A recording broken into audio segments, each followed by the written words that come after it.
process, whether we are highly successful or less successful, there will be a referendum. I am confident that we will be successful in negotiating a substantial package. Whether it's good enough is not going to be my decision or David Cameron's, it's for the British people. But you will take a position yourself. If you're less successful than you hope, will you recommend we stay in or come out? Well, that will depend on the package that we negotiate. Well, let's assume it's not that successful. Obviously, as we've said, we rule nothing out. We will look at the package that we achieve and we will make our position clear to the British people at that stage, but we rule nothing out. All right, let me stick with you as we move on to aid, Philip Hammond. Given the cuts that are being made around the country, given the levels of austerity that have still got to come, you're looking for another £30 billion worth of cuts in the new Parliament. Why is it right to spend £12 billion a year and rising on foreign aid? Look, I recognise that this was a controversial decision that all the major parties have signed up to.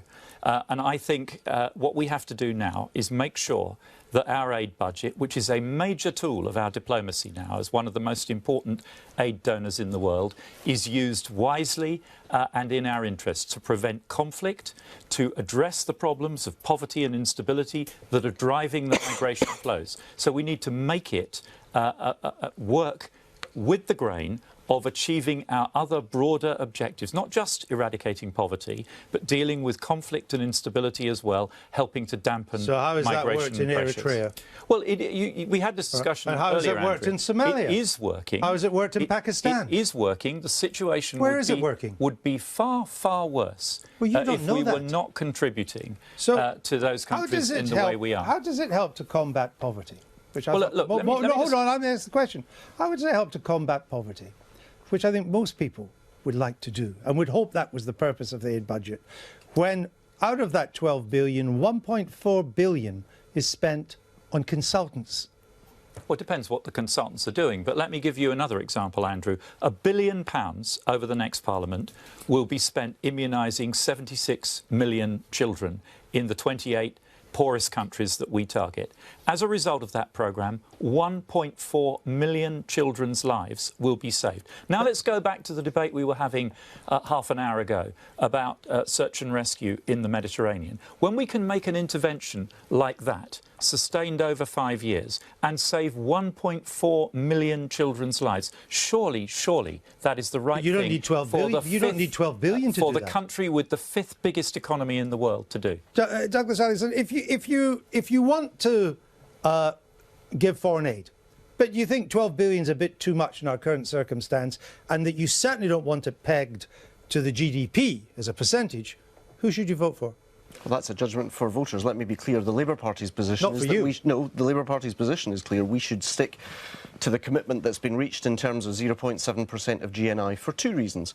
We think it is morally right in a world that is as grotesquely unequal as the world we live in today, and we also think it's strategically wise, both because it enhances Britain's standing in the world, it allows us to influence the reduction in poverty in many of these countries, and actually when you say where it's working, one of the extraordinary features of this generation has been the extraordinary fall in global poverty. Now, of course, the rise of South and Southeast Asia, East Asia in terms of China, has made a massive contribution to reductions in global poverty.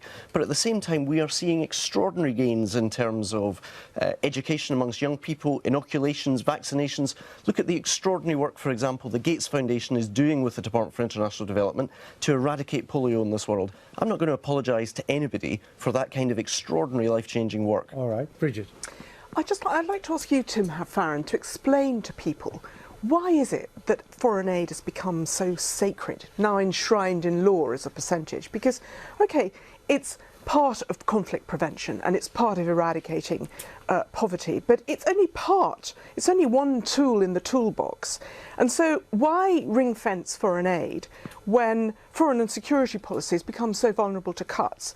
There isn't a commitment to 2% on defence spending, as NATO would require it. The cuts in the Foreign Office, there's been a slew of parliamentary reports in the last couple of years warning that the Foreign Office has been cut to the limit, with the risk of further eroding Britain's global influence. So Why all this focus on aid? So, Bridget, it's about simply doing the right thing.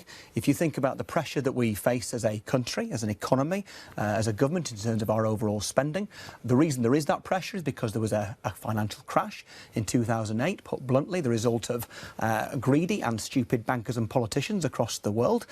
Wouldn't it be absolutely outrageous if the people who paid for that were the poorest people in the world? We do not balance the books on the backs of the world's poor. That is why we should be proud, not apologetic, of our 0.7% But you would, wouldn't you, William Duff? No, I think that's actually complete rubbish. I mean, let's just put it in the context.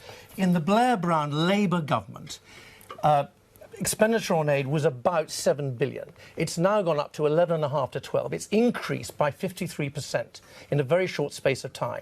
They don't have the ability to spend this amount of money wisely. That's why, as Andrew said earlier, there's £1.4 billion being spent on outside consultants. £6 billion of the aid budget isn't even being spent by the UK at all. It's been given to the World Bank, the European Union, and even the good old European Union. I mean, the fact of the matter is that this was simply a device by the Conservative Party to try and get Guardian voters to vote for them. And the fact of the matter is, it just doesn't seem to be working. Well, and I'll make one more lightning point, if I may. This country, we are the best and most generous people in the world, and the fact of the matter is we were already giving, if you count the money given by the charities, Oxfam, Save the Children Fund, and etc., we were already giving 0.7% of our GDP in foreign aid. It's a complete. You want to cut it? Okay. Hang on. Why not answer some of my points? £3 billion would be the same proportion as GDP as the United States, and we would still be giving more money in foreign aid than Spain and Italy combined. All right, you've made your point. What's the answer to that, Philip? The answer is that we've made a judgment that 0.7%... A bad judgment. Well, it's the UN. We've made a judgment. It's a UN target. Hold on. It's a UN target, and the major parties have made the judgment that a rich country like Britain committing to that 0.7% puts us on the moral high ground. It's the right thing to do, but it is also very much in our national interest. Well, now, to pick that budget up and to use it in a way that delivers other secondary goals, including reducing migration, improving our security, helping with counter-terrorism around the world. We use this programme, for example, in Pakistan, where many of the terrorist threats facing Britain today originate. You could not make a better investment than investing in primary education, giving young men and women the prospect of a job and a future, rather than turning them towards radical organisations. You mentioned Pakistan, and we give quite a lot of aid to Pakistan, you're right. And I believe that's the same Pakistan whose government has just started a new investment in a new generation of battlefield nuclear weapons. Which we very much regret. But we still give them the money. We very much regret. We target our aid directly on those who need to receive it. So that they don't have to spend it on schools, they can spend it on nuclear weapons. Andrew, regrettably... Well, we're hardly in a position to condemn that, regrettably, we're not in a world this guy where and all of the other parties here want to retain and replace hold on, there's no point in speaking at the same time. I'll come to you in a minute. But regrettably, we don't exist in a world where governments will always set the priorities that we should require. Patrick, no, hold on. I'm coming to Patrick Harvie. Patrick Harvie, you would increase the aid budget. You'd make it even more than the 12 billion and rising. Other than Trident, is there anything that you wouldn't spend more money on, more money that you haven't got? Well, we've made it very clear that we're the only political party setting out a genuine opposition to austerity by talking about a wealth tax, a financial transaction tax, other means of raising revenue. Look, every one of us standing, or in your case sitting in the studio, is a wealthy person being paid a very high salary for the work that we do.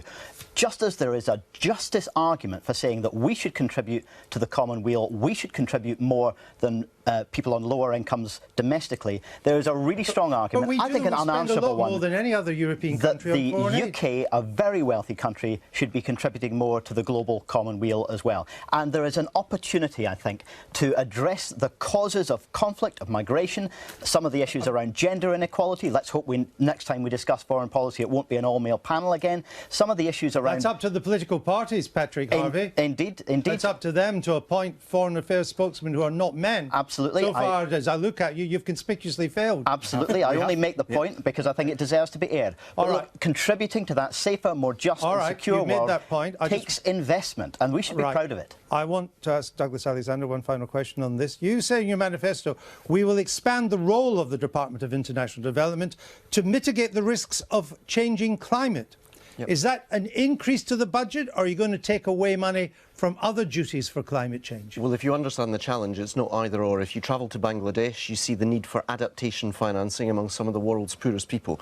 I travelled there just a few years ago with Ed Miliband. If you meet the char dwellers in Bangladesh, it is indistinguishable whether they are suffering from poverty or poverty caused by a changing climate. And in that sense, there is a growing need to integrate our understanding of poverty reduction and meeting the challenges of climate.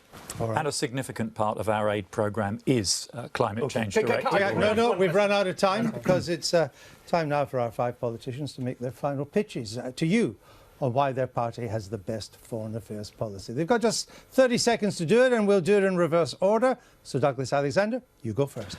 Today's debate has confirmed there is a real choice on this panel between isolationism and between internationalism, between a Conservative Party divided on the issue of exit from Europe and a Labour Party committed to reform within Europe.